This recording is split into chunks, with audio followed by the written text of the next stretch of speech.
What's going on, everybody? Welcome back to another episode of JaAR. JaAR, for those of you that may be new, stands for Joe. And Amy. Review. This is our weekly show where we review the Magic stories. And this week we are here for two stories, as we've been doing for the Zendikar Rising stories. We start with side story number 3, which is Beneath Riverroot Tree by A.Z. Louise, and we will also be reviewing Of Haunting Songs and Whispered Warnings by A.T. Greenblatt. My quick review at the top. The side story I thought was fine. I don't think there was anything offensive with it. It just definitely wasn't one that I would, God bless you. Thank you. It definitely wasn't one that I would rave about and say, like, absolutely, you have to go read it, it's incredible. But like I said, nothing offensive about it. So if you like reading stories and you want to read about a card that's going to be in Commander product, you can't go wrong with this one. And then for the main story itself, I thought that it was good. I thought that it had issues like we've been kind of talking about with all of them, but I think it's really starting to ramp up, and so I assume where we're going to go next week is going to be something big, and so if you want the lead up to that, you should read this one ahead of it. That's my quick review for those. What are your thoughts? The first story was very kind of blah. The second story had a lot of excitement in it. And I don't know if that's a good thing. That's fair, yeah. So, but yes, I recommend that you read them at least. Okay. So those are our quick recommendations up at the top, so that if you have not gotten a chance to read them yet, you can go do that before listening to our review, mainly because here at JaAR, we always say we review, we don't summarize, and we wouldn't want to spoil the story for you if it is something that you're planning on reading. And obviously, if you go and read those, we would love for you to come back here and join us so that you can give us your comparing and contrasting opinions with ours, just your opinions in general. We would love to hear from you and have you let us know those things. Absolutely. Starting with the side story first, Beneath Riverroot Tree. Again, I thought this one was fine. It talked about Obun. We basically had Obun, Nezin. I was unclear as to how to pronounce that. And then people who were mentioned, I think his mom, Obun's mom, had some lines in here as well. Yeah. But otherwise, it was just people like mentioned, like his uncle Daikar and stuff like that. The Surikar, the thing that he was fighting. But this story, I think, boiled down to something that we've seen in media often. This is just kind of what happens sometimes. You have a super interesting premise. Very interesting. Like, on paper, this story sounds awesome. Like, the overarching, through line and story beats of this story sound really cool. Because the overarching story is you have someone who, for their safety, has moved away to live somewhere else, in an area where they are safer than they were when they were living with their people or from where they originally came from. And in moving away, definitely relatable. Absolutely. Sometimes. Absolutely. And one of the things that they have to live with now that they have moved away is the fact that this new place where they are doesn't follow their traditions, which is, again, not unexpected and not dissimilar from here in the real world. Right. And to go, I would say, a step a little further extreme, not only do they not follow those traditions, but they seem to be more than happy to change the ways that you're living to make you cater more towards how they do things, where they are. And again, not wholly dissimilar, but like I said, maybe a little bit of a step further, because I would think that at least the idea of there being other traditions makes perfect sense, but the fact that they'd be like fully forced on you, again, straight white male, so maybe I'm just not that demographic, and if you have some experiences that you are comfortable sharing that can open my eyes a little bit more, I would love to know that. I would think that it would be a little less common than moving somewhere where there just are different traditions in general. And maybe I'm wholly wrong on that, and I'm always willing to be proven wrong. Well, but I mean, there are plenty of people who will be like, if you're an immigrant, learn the language and Right. do it quick Sure. because you don't deserve to be here otherwise, and Sure. Yeah, and that's fair. Not, it's fair that happens, not that it, like, I don't agree with that. Sorry. It's just, that's just a phrase that I say, and I realize that may be very much taken out of context, and I would not appreciate that. it's fair of me to make that point. Is what you're saying. Correct. Okay. It's fair that occurs, and it sucks that occurs, but you're Yes. not wrong in saying that it does occur. But that was presented in this story, that is occurring, and for Obun. And then I feel like the story just kind of flounders around for a little while, Yeah. and that's kind of where it stops. Like, We both had the issue when we were done with the story of saying, okay, but what do we say about the story? Like, as he mentioned, the concept of it, like, there's so many cool ways that they could have gone. There's so many cool things that they could have done with this premise, and they didn't. What they did was boring. Is that right to say? I would think so, yeah. I mean, like, well, I found myself distracted a lot while you were reading this story. And the parts that I was super focused in on listening on, I still don't really have much to say about them. Mhm. It's just, I don't know. yeah, no, I think that's a good point. I think that parts of the story were confusing to me as well. I felt like the timeline, or like the spatial knowledge in this one, in Beneath Riverroot Tree, was a little off. Like, I would read one paragraph and it would be, maybe it was the intent of the author, A.Z. Louise here, to try to make it seem like, hey, listen, Obun is underground and he's lost. And so because he's underground and he's lost, it's going to be chaotic. He's going to be walking around, tripping, running away from the Surikar, and he's unsure of how much time has passed. And so because of that, we as the reader are also being confused by that. Okay. And I guess if that's the case, then it was done beautifully well. I just feel like that wasn't necessarily the intent behind it, and yet that was the effect that I received, was that, like, in one paragraph, like a 3-line paragraph, it's like he was walking through and he kept tripping on things and he stumbled. And then a little while later, he tripped again. And then now he's falling.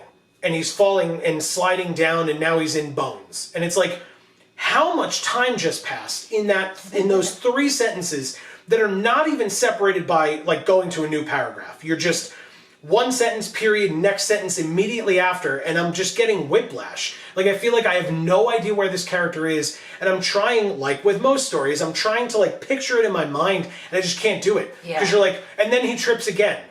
But was that later, or was that, like, immediately after? And you're saying, and now he's falling? So, like, you're talking in, like, past tense and present tense. I just was very confused as to where we were and how we got to where we got physically and just in the progression of the story. Okay. And then because of that, then one of the next things that happens is, like, he's in bone, and he's got to be very careful because there's a bunch of bones around. Oops, he fell, and he touched a bone, and it was his mom's bone.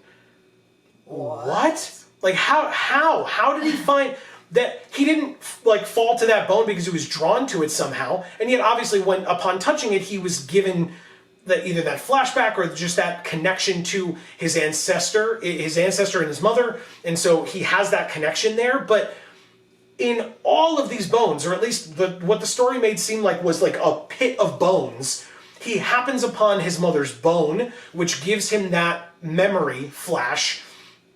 And he finds her sword, which he is able to then utilize because it's a weapon that he's familiar with. It's like, how lucky is this guy that, like, it just, that was so far-fetched to me. And maybe it was just because I didn't get it. Like, maybe there was something I was missing, that I, like, missed something earlier on, and it would have made so much more sense for the ending piece.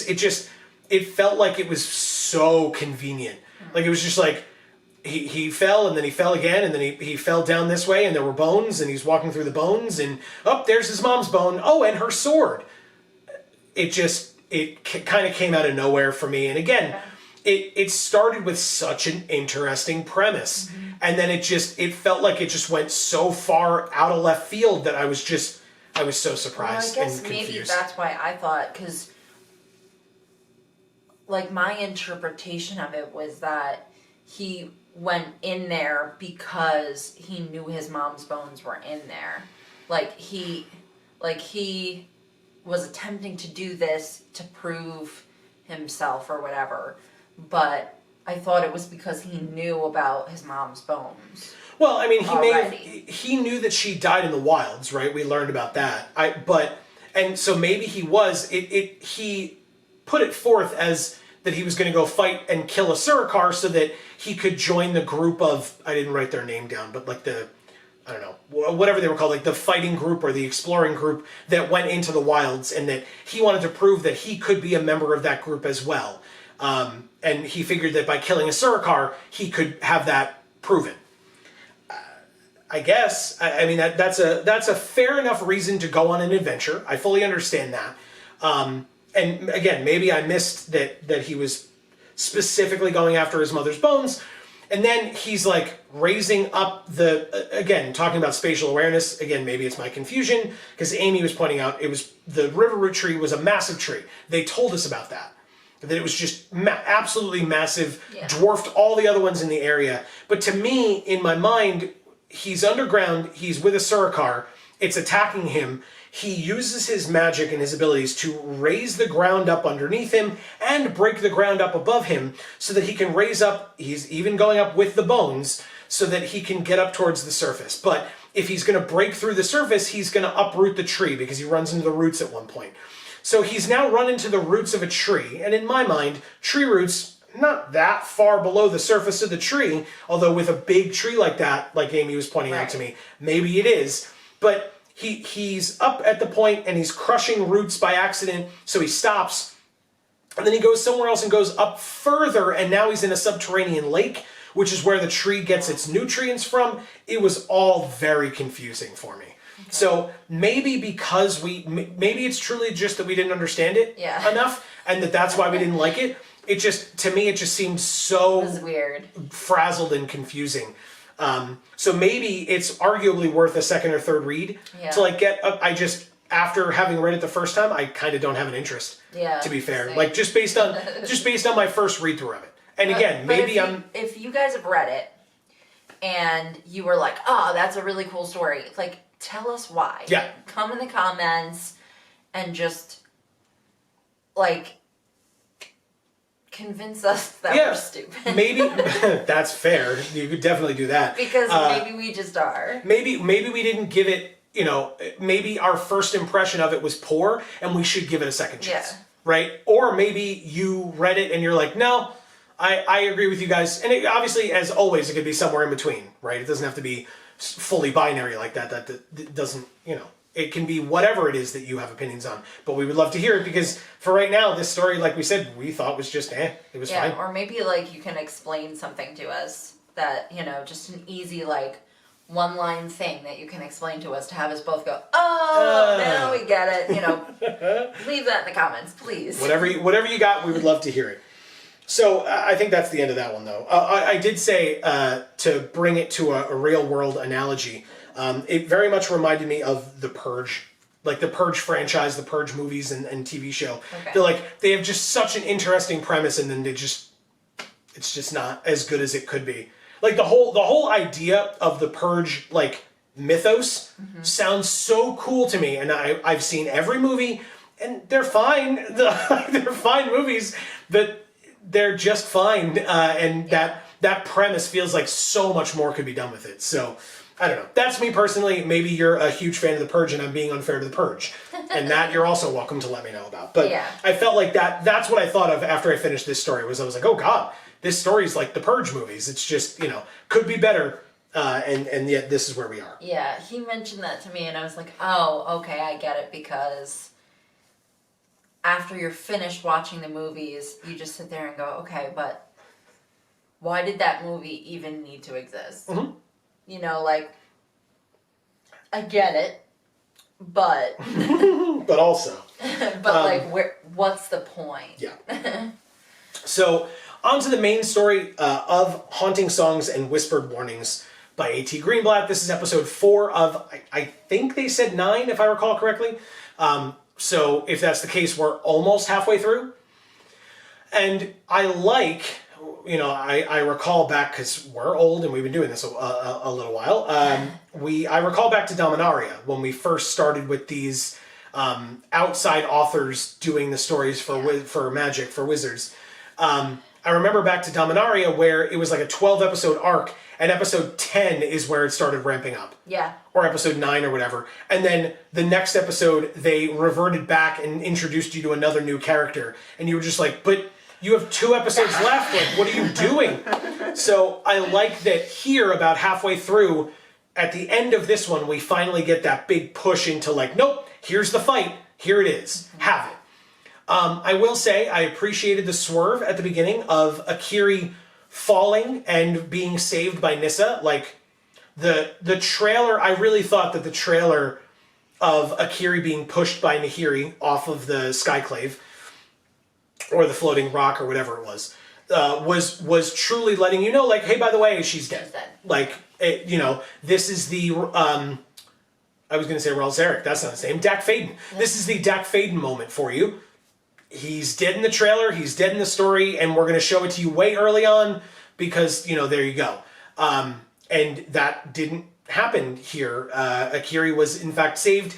I assumed, based on the story, she was trying to, like, throw her lines to get out of it, and it just wasn't working, because the Skyclave was reforming itself with either Nahiri and or the core working together on that. And so, I mean, that makes sense, but I swore she was frozen permanently, as opposed to just frozen long enough to be pushed backwards, and that then she regained her composure and herself and was able to, like, throw lines and stuff. But then Nissa saved her. So that was that.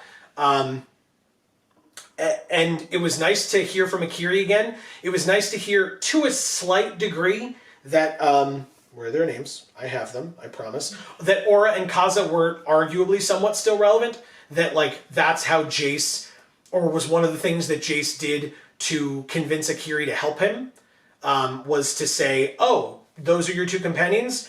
I sense 2 people over there, whatever. And so that, to a degree, made sense, and at least... Sort of gave him a purpose for being there. Well, and gave Aura and Kaza a purpose for existing in these stories at all. Yeah. Because Zareth died, so obviously they're not going to have it be Zareth, so you needed somebody else for Jace to be like, oh yeah, they're alive, to spur Akiri on to actually help him.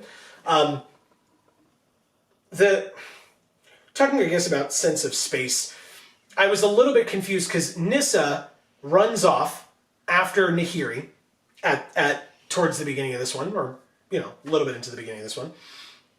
And Jace needs Akiri's help to get there. And I thought it was very odd when Jace gets there after having, quote-unquote, followed Akiri, which means that he was, like, rock climbing, it seemed.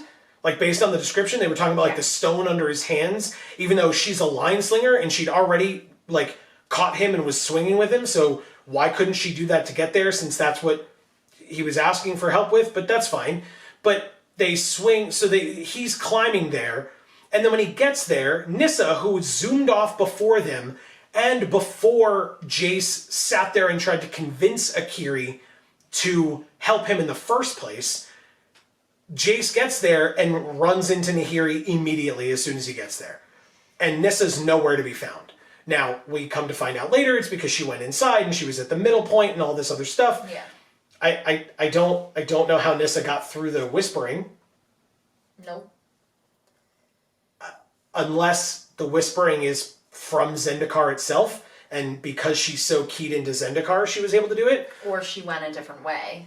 Sure, but it was at the center of the city. Yeah. So if she's going through the singing city, unless there's a part of the city that isn't full of those whispers, she would have had to go through it, seemingly. She could have come from above. Well, and that's the excuse that she gives at the end here, is that she knows all the paths and how to use them on Zendikar because she is so at one with Zendikar, which is fine. I have a theory on that, which we can talk about because I was confused by that. But okay.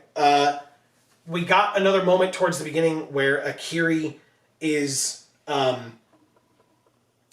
just looks at them and is like, "Oh, these are probably planeswalkers." Right. Oh, okay, I guess. Again, this seems like the big thing with the new era of storytelling is that just everybody knows what planeswalkers are now, and just can figure it out just by smell or whatever. Like it's so odd that like it. I've said it before in these reviews even that. It used to be that no one was supposed to know what planeswalkers were because it's super dangerous. And now Akiri walks up to Nissa and Jace and she's like, wow, they seem like they have this quiet power inside of them and this secret. They must be like, those, seriously? yeah, they must be those world so. walkers or whatever. And it's like, okay. And your point was like, okay, after, I mean, it's Zendikar. Like, they're aware of what planeswalkers are because they basically are pissed off about the fact that planeswalkers like came and fucked up their planet. Right, with the Eldrazi that were also from another world, and again, you mentioned to me off camera, but that Akiri references Jace specifically, but I mean planeswalkers in general, as akin to the Eldrazi because it is an outside force affecting her plane, affecting Zendikar. That's, I mean, from her like isolated perspective, that's perfectly a perfectly fair point. I guess. To bring up. I mean, but she's having a conversation with him. Sure. Like, it's very different. Sure. Than interacting with an Eldrazi. No, you're right. I agree with that. You interact with an Eldrazi and you're just straight up dead. Yeah, or killing it first before it kills you. But it's kill or be killed kind of a thing. You liked a certain point, not that I didn't, but if I can make a reference or use a quote, which I wrote down, Akiri's comment to Jace when Jace is like, "Would you help me?" and she's like, "No," and he's like, "Please, would you help me?" She's like, "You don't listen, like like what the hell?" Straight up, right? And she already got pushed off the cliff by Nahiri, so she says to Jace, "I'm done helping people from other realms." And then she says, she wasn't sure, then the story says, she wasn't sure where Nahiri had come from, but it wasn't from the Zendikar she loved. Yeah. Like, that's super cool. And again, this was a you thing, so I want to let you talk about this one. Yeah. As much as you want. Yeah, because as you're reading it, I had the bias of knowing that Nahiri is of Zendikar, and she's a core, and other planes don't necessarily have core. Not that I can recall, yeah. I don't think any other plane has core. Not that I've seen. And I could be wrong, but I don't think so. What is it? But, I mean, it's perfectly reasonable for her to not know that. I mean, she's not a planeswalker, so we talked about her perspective of all of this being very different from ours as the audience because our knowledge of all of this is way more vast than hers is. And so she's comparing Jace to the Eldrazi, and she's saying, well, Nahiri, I don't know where she's from. It can't be here. It can't be this plane, at least not the plane I know, because she was from Zendikar when it was Ravnica, essentially. Yeah, seemingly.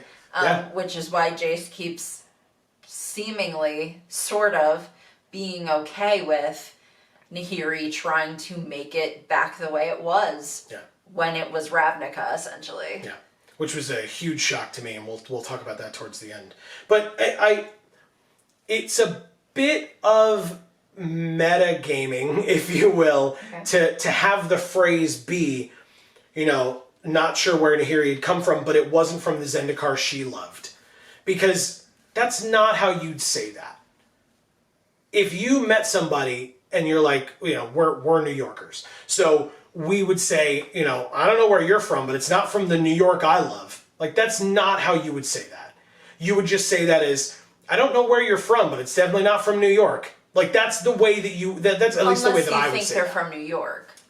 Yeah, but like, you can, okay, so we're from upstate New York, but the lower area of upstate I was going to say, New York. upstate depending on who you ask, but so, sure. So if we met somebody from way out west New York, you know, on the west edge of New York, Sure. and they came down to where we were, right? Sure. Where we're sitting right here, and, you know, started spouting, you know, whatever it was that they were spouting, that was, you know, somehow different from what we knew. Mm-hmm.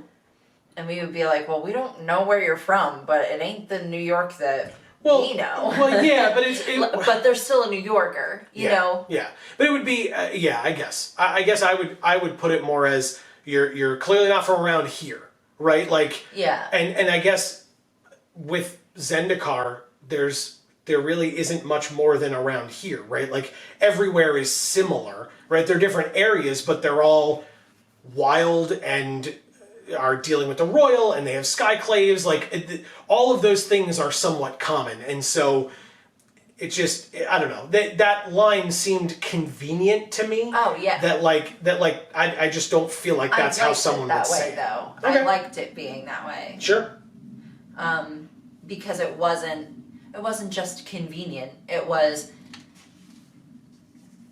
bam. Yeah, that's fair. It was, she ain't from here. Right, and that's exactly your school. Right. You know? And that's exactly what it was supposed to be. It was supposed to be that like gut What's punch. that line from Mean Girls? She doesn't even go here. She doesn't even go here. You know, it's like Yeah, but she went here, you know, a millennia ago. But that's so she no longer matters. Right, and that's that gut punch moment of like, oh crap, yeah, like Nahiri is from here, but she doesn't act like she's from here because she's from here thousands of years ago that like nobody remembers anymore, and so nobody world is different now. Nobody wants that anymore, you know, like Yeah. she does, but nobody else does because nobody knows. And I guess you could look at it two ways, because people know that they like where they are, or because they don't know how good it could be, right? And so when Jace looks into Nahiri's mind and sees that, he says, you know, you don't get it, Nissa. It was beautiful. It could work. And Nissa doesn't want to hear that because she feels like that's very wrong and that she knows what's best for Zendikar because, you know, she's talking to it and stuff, which is probably pretty correct. We haven't heard from Nissa's perspective on this yet, and we will have to wait and see on that. I mean, I don't really think so, but okay. All right. It's pretty fucking evident in my mind What is? how she feels about it. Yeah, I guess that's true. I'm just curious if, like, Zendikar actually said something to her and we could hear what that is. It doesn't matter. She's very aware of the fact that Zendikar is perfect the way it is. All it needs is some rejuvenation because, you know, it's got a lot of dead skin that needs to, you know, exfoliate itself from the Eldrazi bullshit. That's all. And it's working. I mean, they talked about... There's beautiful skin under there. They talked about going to that one forest that was corrupted by the Eldrazi, and yet there were some things breaking through and trying to regrow. Yeah. Which makes perfect sense. It's a beautiful, wonderful plane, just the fucking way it is. And she doesn't want to clear all the trees and put fucking parking lots. I've heard from some scientist once in like the 80s, maybe the early 90s, that life finds a way. I've heard that once before somewhere. So yes, it seems that life is finding a way, and I think that was attempted to be Jace's point, but... Yeah, I mean, and Nissa's point is, fuck no. Right. Life isn't going to find a way. I'm going to find a way to keep you from destroying it. Right. Period. And so then we get to the second half of this story, which is Jace finding Nahiri and working with her, partnering with her. Everything from the moment that Jace met up with Nahiri was very confusing for me. Because I felt like I'm sitting here going, why is this happening? wait, and then because that happened, why is this happening? And it felt like a domino effect that one thing led to another, but none of them made sense. And so I said to Amy, I was like, if you'll allow, I'd like to jump on your bandwagon. Because Amy, I think you've been more than I touting in the past few weeks of these stories that it doesn't make sense, and that like there's like mischaracterization and like things like that going on. And I haven't been as strongly forceful about it. And I think this story, like this latter half, was a little bit more confusing to me. And it starts with Jace. He's like beginning to go mad, and we get that story spotlight of, you know, the maddening cacophony and him grabbing his head like that. And he casts a spell, first of all, which he said was dangerous. I don't exactly know how, except I guess arguably because you can't hear danger coming, but that wasn't described to us. He just said that it was a dangerous spell, and there was no further explanation. I mean, it could have just been dangerous because he's never tried it before. I guess. And he could go deaf forever or something. In a dangerous situation is where he's trying it. Sure. As opposed to, you know, practicing in a safe, vacuum of an area. Sure. But he basically is able to cast silence. Like if you've played D&D, he just casts silence. Like you just can't hear anything in that sphere or space or whatever.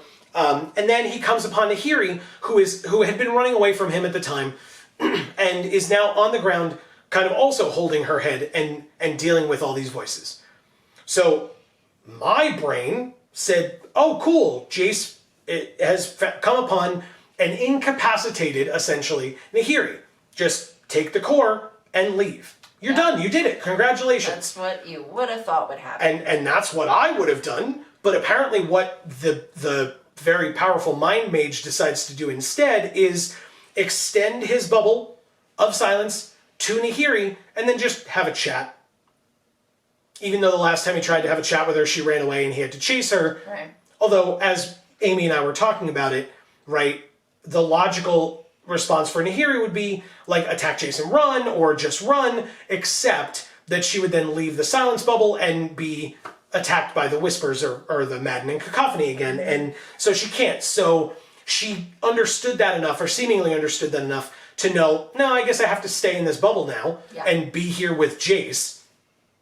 It was very odd, very strange. It was very dumb. But that's the first part. And it doesn't get not stranger. Nope. Okay, so this was the big part of the story to me in terms of like the most information gathering. Was Jace essentially makes a deal with Nahiri in this bubble telepathically because they can't hear each other talking. And he tells her, okay, you want to get to the center of the city to help activate the core, which will bring back the Zendikar you remember, which he sees in her mind and likes it. I mean, it reminds him of Ravnica, he says so, and we know Jace likes Ravnica, and we know that this plane is dangerous for Jace and Nahiri, right? They are dealing with all of the perils of being here, and it's dangerous for them. So Jace sees that and seems to make an agreement with her, and he says, listen, I'll go with you to the center of this city, but to help you activate the core. But we don't activate the core until we further examine and study the mechanism of this item. And she just says, oh, okay. That's the deal that they come to. She agrees to that. Now, we're hearing from Jace's perspective at that point, so we get a little bit more internal monologue, basically, from Jace on this plan and this deal. We find out, first of all, Nahiri says to him, in terms of the deal, I would never hurt my plane. Or I would never bring harm to my plane. And Jace realizes that Nahiri and he and Nissa all have very different definitions of what that could mean. Not bringing harm to Zendikar for Nissa means not touching it. Let it do exactly what it wants to do. For Nahiri, it means bringing it back to the way it was and getting rid of all of this. And for Jace, it could be some tertiary thing, or it could be seemingly, as we heard in this story. Jace doesn't give a shit about Zendikar. He doesn't. Yeah. Well, he arguably, because he's a member of the Gatewatch just wants it to be safe for everybody, maybe. Yeah. You know, just like the altruistic thing to do of like, we just want to keep the innocent populace safe, right? And because it is this way because of the Eldrazi, and we did this as the Planeswalkers, we just want to do what's right and right the wrongs that we did. That's how I looked at it. That's how I saw it. Yeah, but that's not Zendikar specific. Right. I mean, it is because that's where the Eldrazi were. Right. But that's the only reason. Yeah. We also come to find out he seems to be manipulating her to learn more about the core. So he's like helping her out to go along with her to learn more about the core, which we find out is because, not just because he wants to study it, not just because he's curious or whatever, which is what we've learned all the way up to this point, or what we've heard, I should say, all the way up to this point. But now he mentions his real reasoning behind it. And it's because he wants to use the core if and when they have to fight Nicol Bolas again. So it seems like Jace is just biding his time and gathering powerful artifacts or resources or whatever, allies, etc., so that when they have to fight Bolas again, he's ready. And he's doing all of this without telling anybody else that Bolas is still alive. Because Jace is one of the like 2 or 3 people that knows that Bolas is still alive. Everyone else thinks that he died. Okay, I guess. It's dumb. But Jace doesn't, because don't forget, I mean, Jace doesn't know the full extent. Jace doesn't know that, at least to my recollection, Jace doesn't know that Bolas is on the prison realm, right, the meditation plane held there by Ugin, and doesn't have his spark anymore. I don't think Jace fully knows that. Maybe I'm misremembering because, you know, this was a while ago. Lots of things have happened since then. Many of them not great with regard to the story, but, you know, here we are. And so, but that's his plan. That's his rationale. That's why he wants to learn more about this core, is because he feels like it could be a good weapon to be used against Nicol Bolas, and so he wants to learn more about it and study it on Ravnica. And he mentions that to Nahiri at one point as well. And rather than say this to Nissa, because then he would have to tell her that he's still alive, he just, you know, kind of does it behind her back. Mm-hmm. Even though it's her plane and she's trying to protect it, and he's supposed to just... the core belongs to her plane as well. It's part of the plane. Right. And he's just... And he's just like, well, I want to take it, and I want to study it, and I want to do these things with it, and she's just like, fuck you. Yeah. Like, I asked you for help, and you're just like... way out there. Yeah. I don't even know. Right, and he's supposed to be there to help her, and yet this is what he's doing. And that's why I was so upset that she brought him in at all. Yeah. Or attempted to bring him in at all. Right. Because there was no point to it in the first place. It's pretty evident from the end of this story, or whatever, that she's powerful enough against Nahiri on her own. She really doesn't need him. And especially if his values are clearly misaligned with hers, there's no reason for that to continue. None at all. Yeah. Which is why when he showed up here, she shouldn't have been all smiley and helping him and, yay, you came to help me, even though you were a bastard to me. Nah. And to kind of round out this particular section, which again I thought was the most poignant section in terms of information gathering and stimulated me the most in terms of like, oh, there's a lot of notes that I wanted to write down for this. He seemed to be manipulating Nahiri in order to learn more about the core, get access to the core, etc. And who does that remind you of? Because for me, it reminds me of Liliana. That there's a goal that she wants to reach, a means to an end, and she is willing to manipulate other people to get to that goal, to get to that information. That's immediately what I thought of when Jace was like, well, I'm saying all these things to her, and at least it'll get me to the center of the city so I can see this mechanism, I can study it more, I can learn more about it, but, you know, he in that moment had all the power, at least in terms of like, if I drop this spell or move it away from you, you're screwed here. So, I'm the one who will get you there, but it's at my whim. Like, if I choose to not bring you or to stop, then we're not going any further. Right. And he's reading her mind and he's doing all these other... So it was very Liliana to me. Okay. The decisions that he was making. I mean, there's also the thought that all of this is fake, right? Every thought that she's thinking is based off of Jace deciding to make her think that kind of thing. Sure, that's possible. I thought about that with Akiri as well. When Akiri kind of mentions later, like the last kind of bit that we hear from Akiri is that, Jace says, hey, thank you, Akiri. And she helps him. And then much, much, much later, she says that she came to realize that she never told him her name. But he knew it enough to say thank you to her and say her name. And so even though during that moment she's like, he couldn't be in my mind. I don't feel him there. Yeah. So who knows if he manipulated her to help him, or if he truly did just like read her mind to know what the right thing was to say to manipulate her again into being interested in helping, but still kind of giving her exactly what she wants in exchange for helping, which is actually more Nicol Bolas than it is Liliana. Yeah.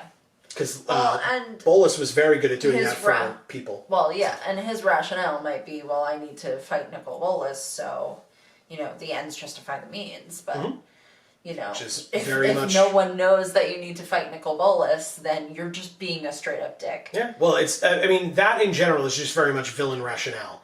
The ends justify the means is very much like early villain talk, I feel like me, okay. From like me knowing about, superhero genre tropes. Okay. Like that's very, like, that's the way to get yourself into, every character your starter book to be a villain. Every character in this story feels that way. Sure.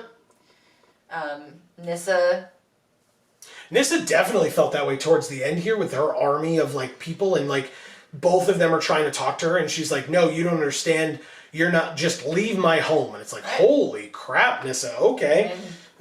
I don't blame her. I'm not saying I do either, but it really was that moment of like, oh, wow, okay. She's very powerful. And again, we don't know yet, seemingly, why she is, like, if there is a storyline reason for her to be part black yet. And hopefully we'll find out sooner or later if it's going to be in the story. I hope we find out soon because I'd like to know. But who knows? She's just gonna start bringing like dead bodies up out of the ground of Zendikar and just like surrounded by twigs and branches and stuff, and there'll be dead elemental zombie things. I don't think so. I truly don't think so. But yeah, I hope not. No.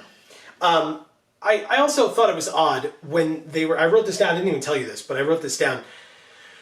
When Nahiri and Jace are traveling through the Singing City, and they're on their way in the silence bubble to the center, Nahiri kind of internally mentions to herself or talks about the fact that she feels the thrum of power from the satchel, from the core. And she hears the whispers. You hear the whispers? You're in a silence bubble. You can't hear anything. You can't even hear the guy standing next to you talking to you. And you, ancient planeswalker, don't think that it's weird that you can hear the whispers from your bag that your hand is touching? Because it's not going into her ears, it's going into her brain. I mean, she didn't say that. She just said that she can say that. hear the whispers or whatever. But that doesn't make it okay. Like, why are you okay with using this item if it's talking to you mentally? Like, that's very odd. And then and instead she's like... Because that's what she does. It's a stone. Yeah, but she was talking to the stones on Zendikar to find out where she needed to go. This core is whispering to her. It just, again, seems very dangerous. And not something that you should, like, if it's whispering to you in a silence bubble, your first thought, like it was Nahiri's, should probably not be, oh, well, the first chance I get, I want to study these whispers further and try to actually decipher what they're saying.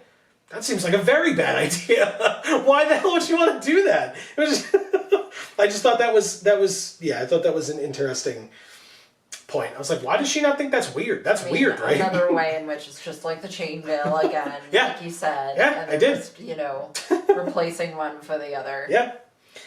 This was a point that you wanted to talk about. I wrote another quote here, and I cut off the beginning here because it was somewhat irrelevant. But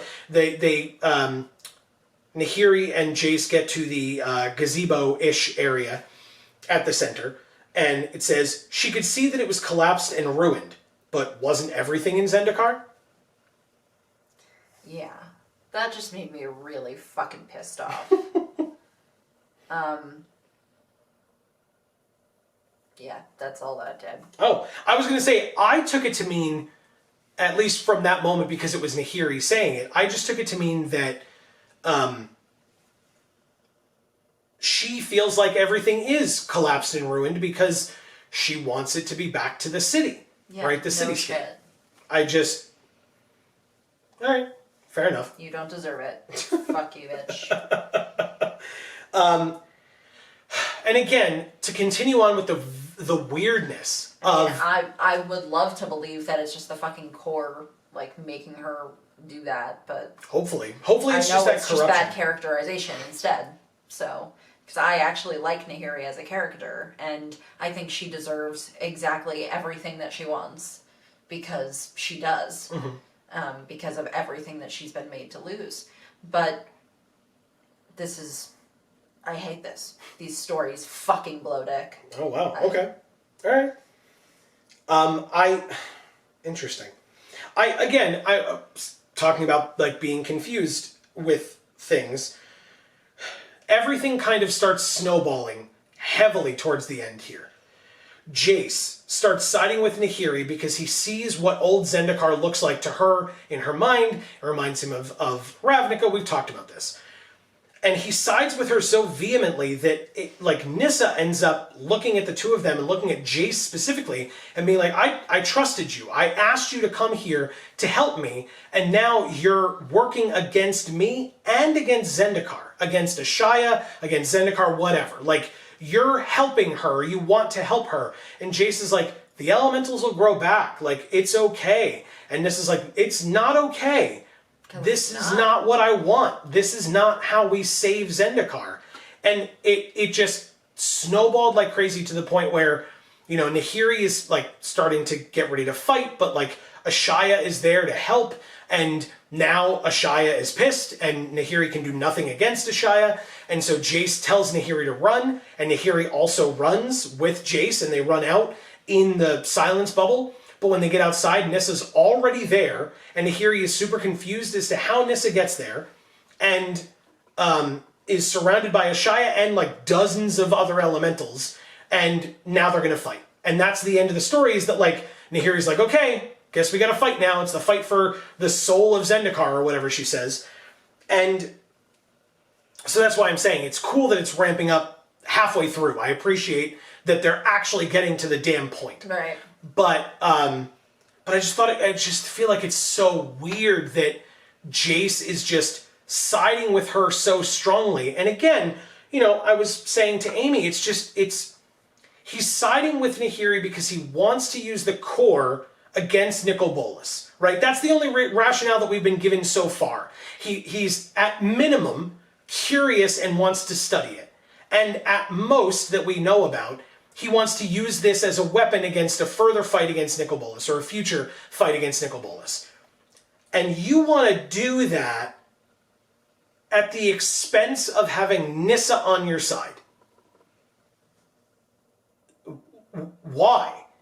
I know that she made it a point to say, listen, this isn't my fight. I'm going home to save my plane, and I'm not going to be a part of this anymore. But then when War of the Spark started, she still showed up. She still showed up on Ravnica for that fight. Even though they didn't deserve her help. But that's what I'm saying. That's your indicator, Jace, that she would be there for you. and the core that you know nothing about is more important than who I would consider one of the strongest members of the Gatewatch. Her and Chandra took out 2 Eldrazi essentially alone.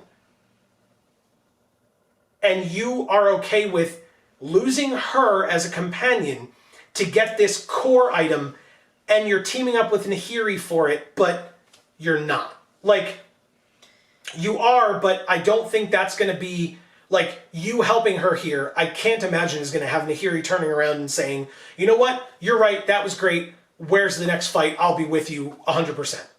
New Gatewatch, you and me. Like, I can't see that being the case. So I don't understand what Jace is thinking here.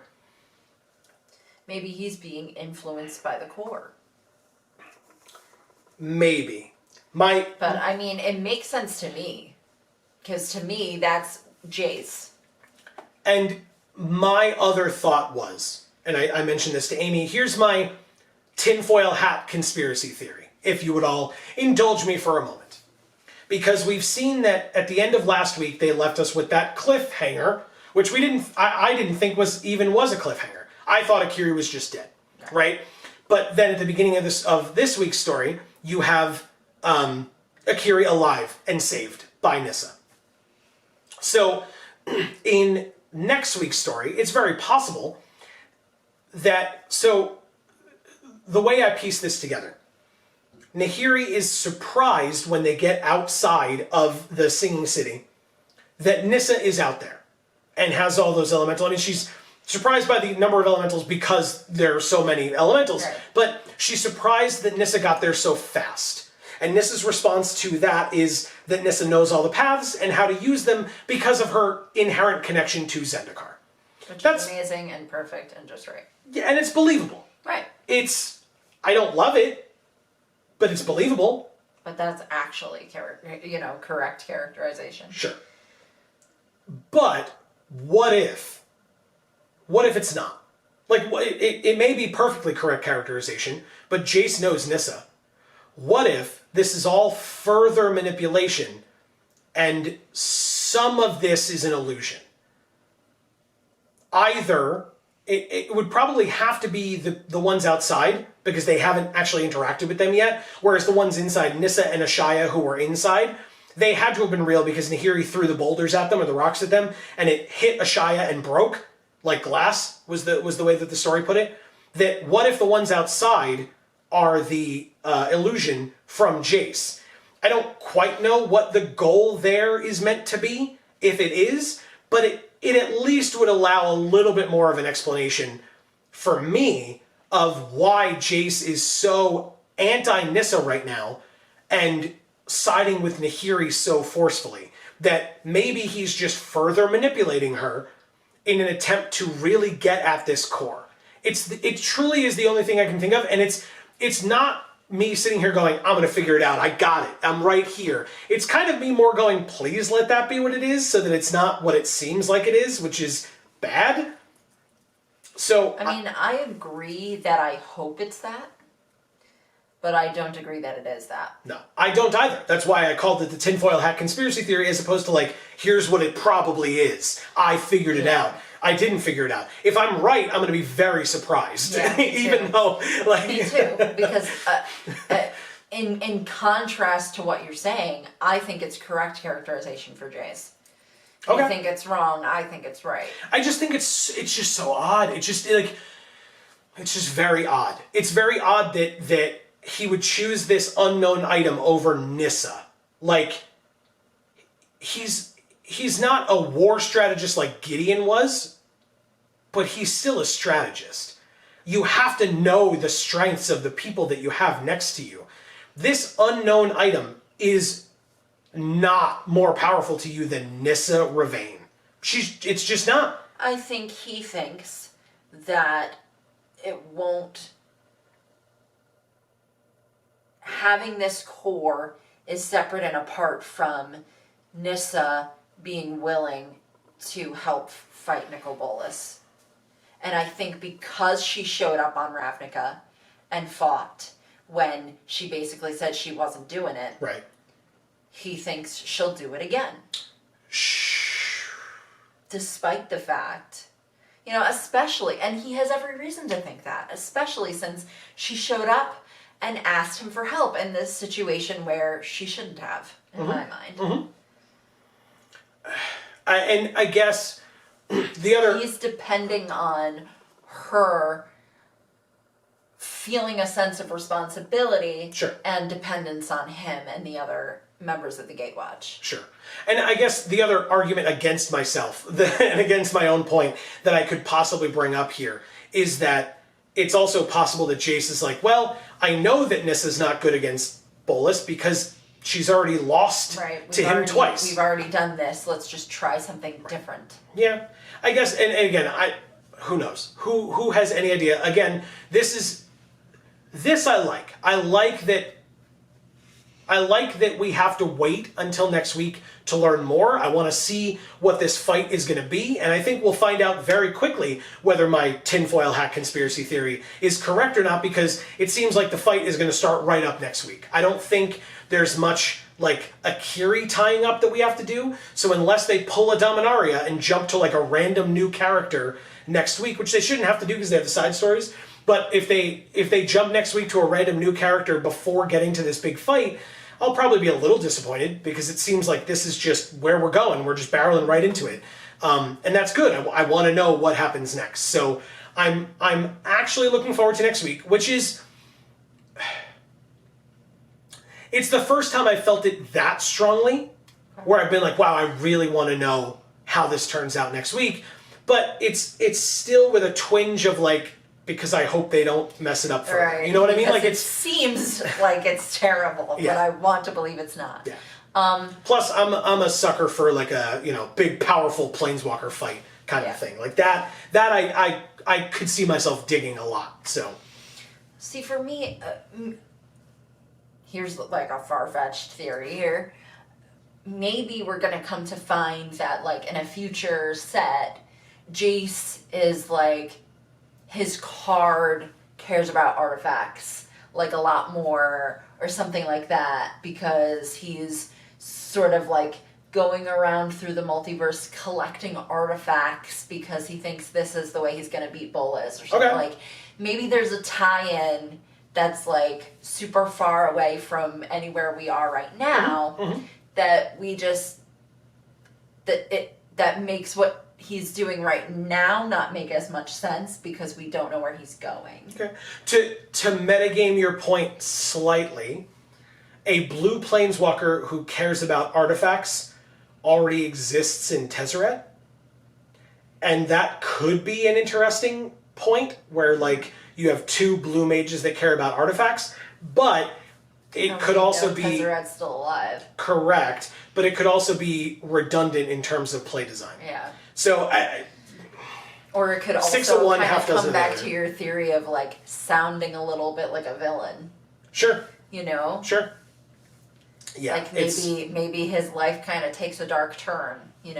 That maybe he ultimately comes back from, but Jace's life taking a turn. They'll never do something like that. God damn it. But yeah, why do I have to love this game when I hate this game? Oh my god. So, and there's a joke there about players and games, and I'll leave that to you. But yeah, that's going to be the end of this particular episode. I think we've milked this cow to its capacity. Yeah, I've never milked a cow before, and I don't want to start now. No, God no. When would I have ever milked a cow? I've done it a few times. Okay. You just watched spouses learn something new about each other. I did not know that. I will ask you more about that off camera. Okay, there's not much to say. Right. Fair enough. But still, that's really cool and interesting. So yeah, that's going to be the end of this particular episode. I really do hope that everybody enjoyed.